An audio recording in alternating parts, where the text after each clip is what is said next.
They were brothers. Like any two brothers, they may have looked alike, but they were very different, like all human beings are. One brother liked doing the work of getting his hands dirty in the earth, getting dirt on the planting and nurturing and harvesting it. The other brother liked looking after the animals. So the time came for presenting their gifts to the Lord. And so one brother took an offering of the yield of the ground, all kinds of fruits and other growing things. The other brother brought to God his very best sheep. Genesis says God respected the younger brother's gifts, and the older brother's gifts were disregarded. Out of his anger and his envy, you know what happened. Cain killed his brother Abel. So, humans started out with cravings of envy and jealousies at war within us and between us. And centuries later in the New Testament, after Jesus had come and gone, James reveals that this envy and this disharmony that is still at war in each of us, these are the roots of all of our conflicts and disputes. We retell our personal histories and our stories, looking back and remembering when we were at home in Jerusalem and everything was perfect. Please, God, make it like it was. Make it like it was. Make it like it never, ever was. We were observant Jews. We were closer to God. Now we are cast out of the desert in the diaspora, and even though we are in danger, we are pitted against each other, trying to get something that the other has. We are distrustful, we are lustful, we are craving, we are bitter, we are trying to reconstruct something that was never there. James wants us to know that earthly wisdom does not spring from the same source as heavenly wisdom. In the text that Joan read to us this morning, it said, you ask but do not receive because you ask wrongly in order to spend what you get on your pleasures. You fight when you don't get what you want, and because of that you're even willing to commit murder. That, James would have us know, is the wisdom of this world, not the wisdom of heaven. Each individual already has disordered and conflicting desires inside, and when we come into opposition with the disordered and conflicting desires of other people, well, things go to blazes. We are one happy little family here at Little White Chapel. Little White Chapel works to keep its doors open with your tithes and your offerings. God bless you for your worship through giving.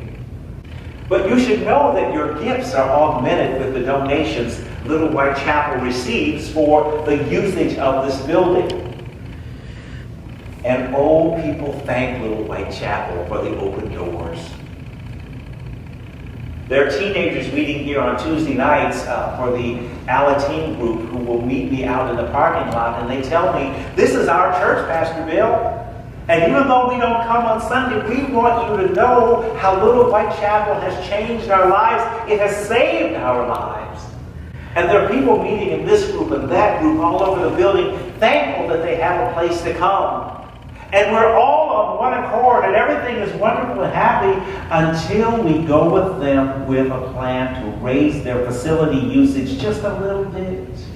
Maybe $5, maybe $10. And oh, it's a different conversation. We have conflicting desires. James says that wisdom of God is not to be found in the conflict of desires or remembering what it was like back in Jerusalem.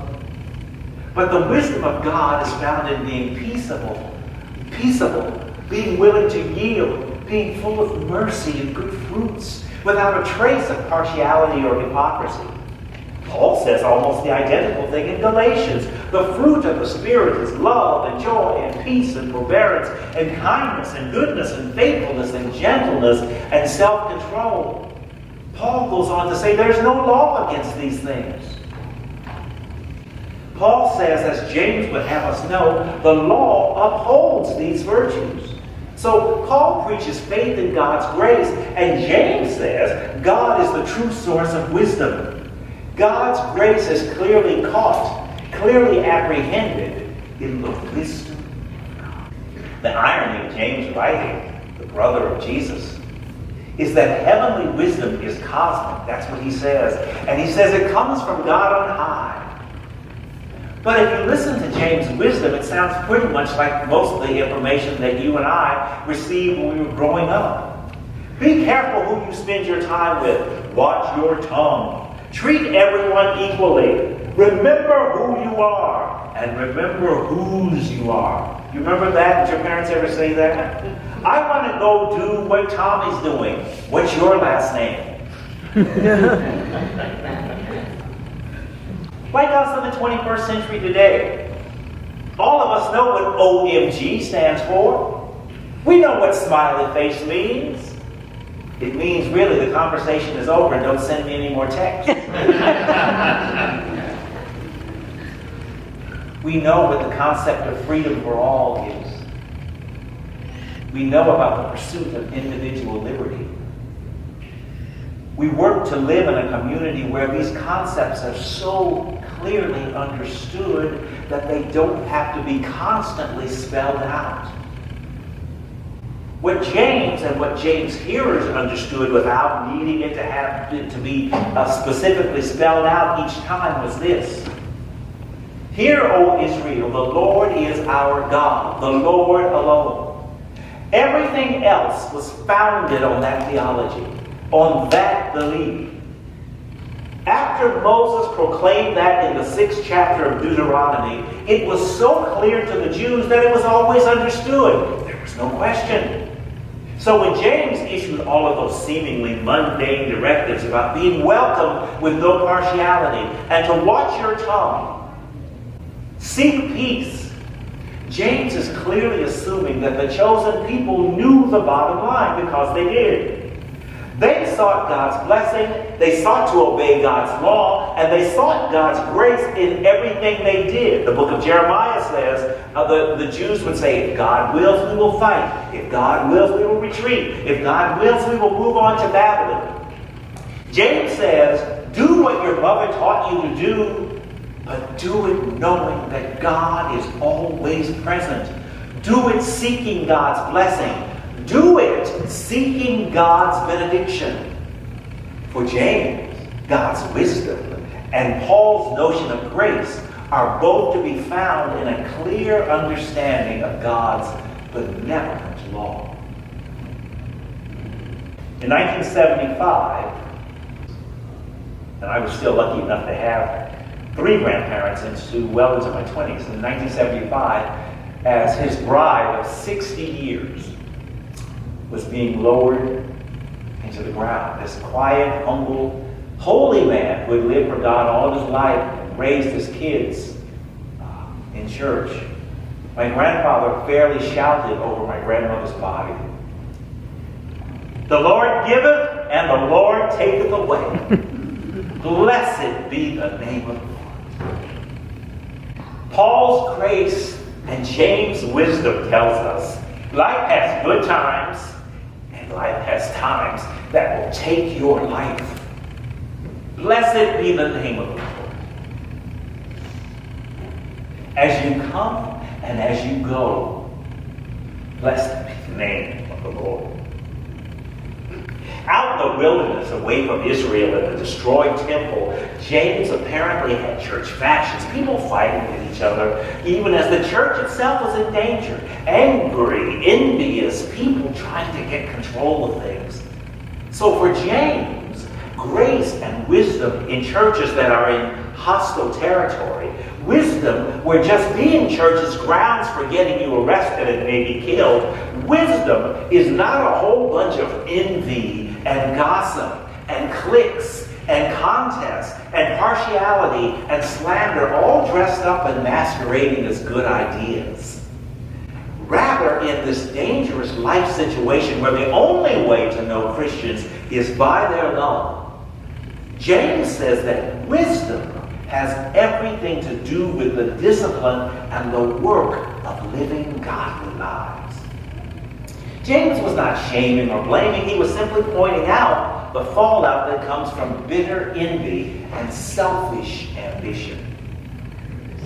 In Bob Woodward's new book, Fear, one economist points out that 84% of America's economy is wrapped up in service industries.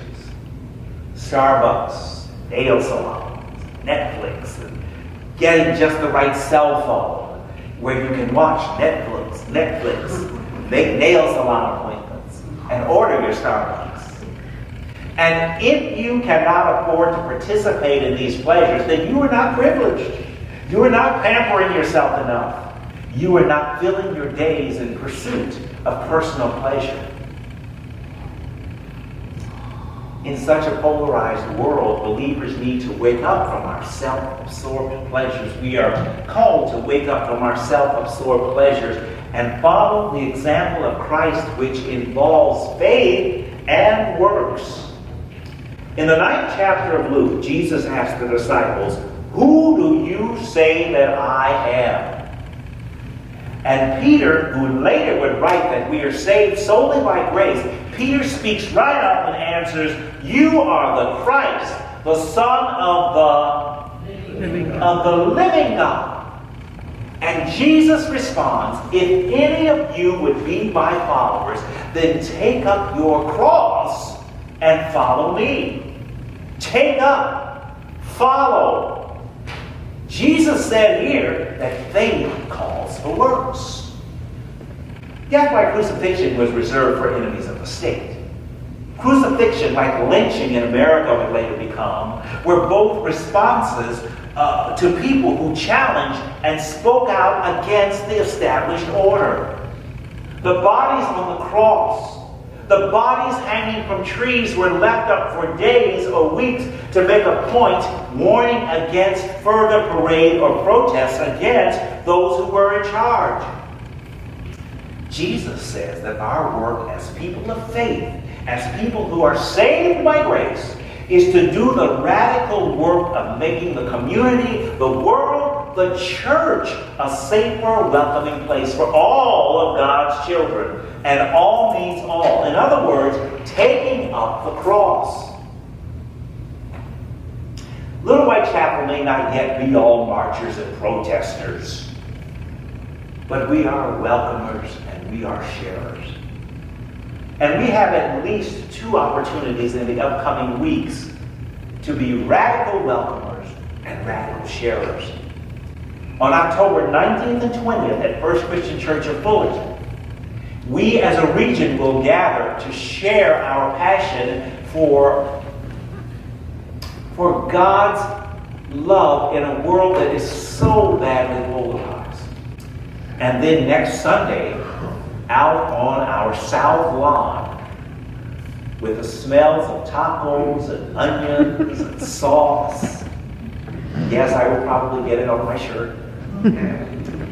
We can be out on the lawn eating and sharing and going in the bounce house and not throwing up. Yeah. And being welcomers to our neighbors, saying, yes, come in here and find your place of worship at this place. If it is a success next week, if our Taco Fest is a success, it will be because each one of us decided to be hosts and hostesses, decided to be the ones who welcome, to be the ones that say, have a seat here, come sit by me. Let me tell you a little bit about Little White Chapel. Let me tell you a little bit about how Little White Chapel is a church of empowerment.